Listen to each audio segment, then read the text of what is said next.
Olá, galerinha, tudo bem? Então, vamos a mais uma videoaula, falando agora do capítulo 7, fontes de energia. Muito bem, vamos lá. Olha só, vocês sabiam, né, que uma curiosidade, que já dá para gerar energia a partir do calor interno do planeta? Pois é, isso mesmo. Já existem energias chamadas geotérmicas. O custo dela é muito barato. A implantação é que sai um pouco cara. Então, por ainda não estar muito, assim, digamos que popular, alguns países não se empolgam muito de colocar ela em prática, não. Mas a manutenção dela é barata, como uma usina hidrelétrica, né? A implantação de uma usina hidrelétrica sai muito caro. A questão da indenização, algumas famílias que estão naquela região e tudo mais. Mas vamos lá, por que a gente está falando sobre essa questão de energia, né? A matriz energética global? Olha só, alguns países, né, acabam se destacando no poder por conta de ter uma grande potência energética, né? Então, desde a primeira crise, só para vocês entenderem isso melhor, desde a primeira crise do petróleo, que aconteceu lá em 1973, a energia não é tratada mais como um mero recurso barato, e sim definitivamente como um fator central na geopolítica, né? Ou seja, quem produz muita energia acaba detendo o poder de produção também industrial, né? Produção econômica, acaba girando a economia dele, né, desse país, então ele acaba se destacando no cenário internacional. A produção de energia e o acesso às suas fontes, né, eminentemente é uma questão de Estado, tá? E existe até o conflito entre nações para deter esses recursos, né? Que está nessa esfera da geopolítica, né? A gente vê ao nível das confusões que acontecem lá no Oriente Médio, né? A questão dos Estados Unidos acusar o Iraque de estar escondendo bombas atômicas, armas nucleares, né? Os Estados Unidos entra lá com a força militar deles, tira o Saddam Hussein do poder. Tudo bem que o cara era um ditador, era louco, né? Tratava ali a mão de ferro a sua nação e acabou sendo julgado pelas próprias leis que ele criou, foi condenado à morte, né? Pelos crimes que ele cometeu.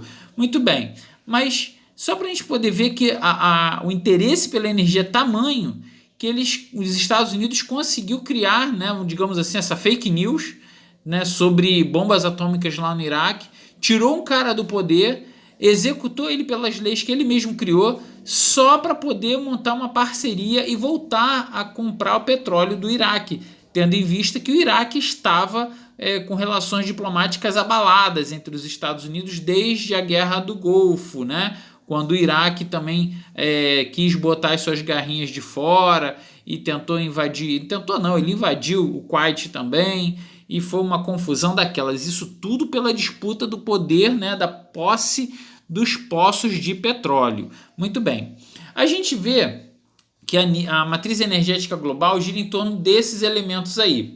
Energia hidráulica, né, que a gente vê através das hidrelétricas. Temos também alguns mecanismos que trabalham produzindo energia através do movimento das marés, né, das ondas, isso no mar. A gente vê aí que temos a produção através de biomassa, geração de energia através de usinas nucleares e as mais poluentes, o carvão, o petróleo e o gás natural que temos aí também, tá? Então vou falar para vocês um pouquinho sobre cada uma delas. Olha só, o que é o carvão mineral, né? Ele é extraído próximo à superfície da crosta terrestre, tá, gente? Não é como o petróleo em grandes profundidades, não. A forma de extração dele é simples, através de escavadeiras e pás, tá? O carvão ele é encontrado como uma substância similar ao de uma pedra. É isso que vocês estão vendo aí, de coloração preta e bem rígida, sendo composto por carbono, enxofre, hidrogênio e oxigênio. É um dos recursos mais poluentes, tá? E ele é um recurso finito. Ele vai sendo utilizado ao ponto de algum dia ser extinto. Temos também o petróleo, né, que é um óleo natural formado por uma soma complexa de hidrocarbonetos, né, que nada mais é que uma questão de matéria orgânica que entrou em decomposição há milhares de anos, sendo depositados em partes muito profundas da nossa crosta terrestre, tá? Ele é esse óleo viscoso e é bombeado quando é retirado continente, né, pela parte de terra aqui no nosso continente, ou pode ser também bombeado em plataformas arrancando, né, de poços no assoalho marinho, ok? E temos o gás natural, tá? O que seria esse gás natural? Ele é uma substância altamente inflamável encontrada como petróleo em reservatórios subterrâneos, tá? É mais leve que o ar, translúcido e não tem cheiro, ele não tem odor. É menos poluente em relação ao carvão e ao petróleo, mas acaba poluindo também, tá?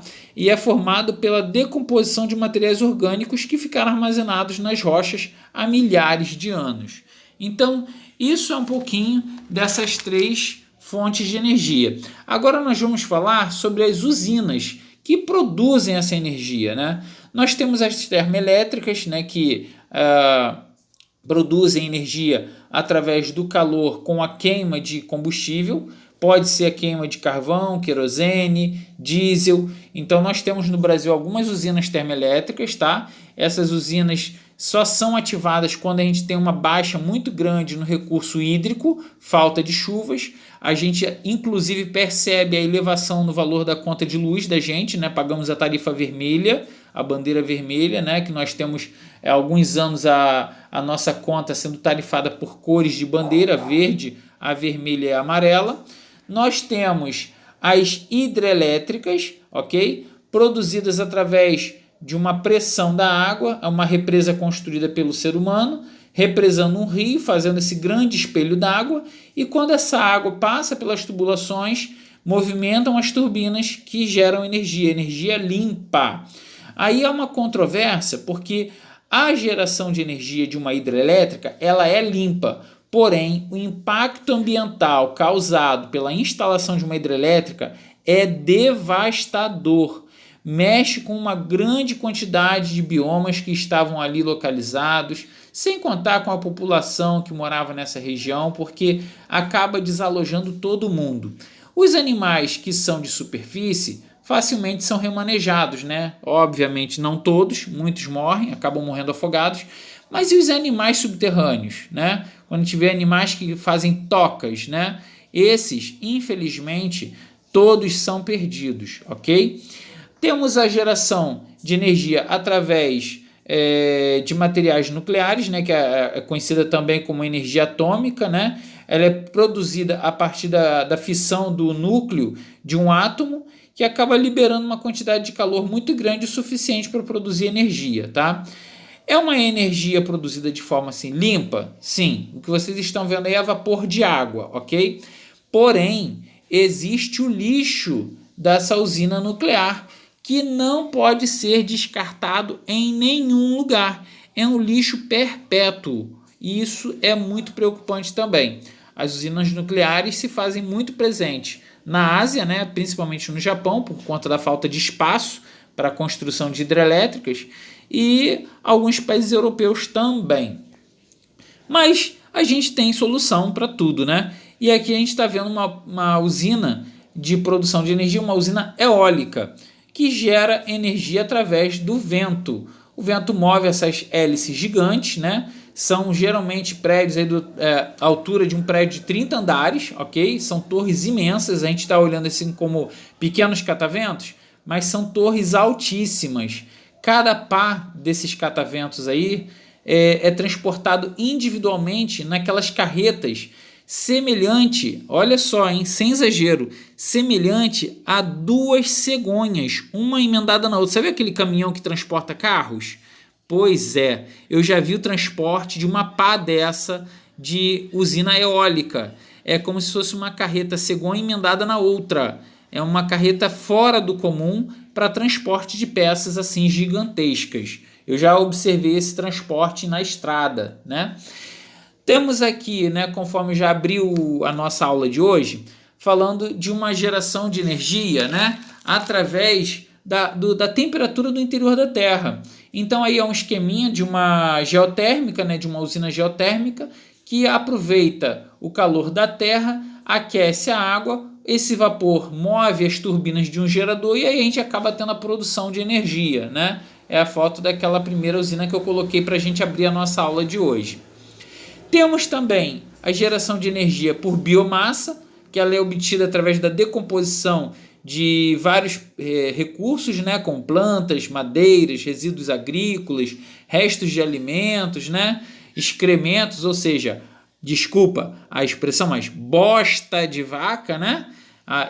Tudo isso gera aquele gás que acaba alimentando e produzindo a queima também desse gás que produz a energia também, ok?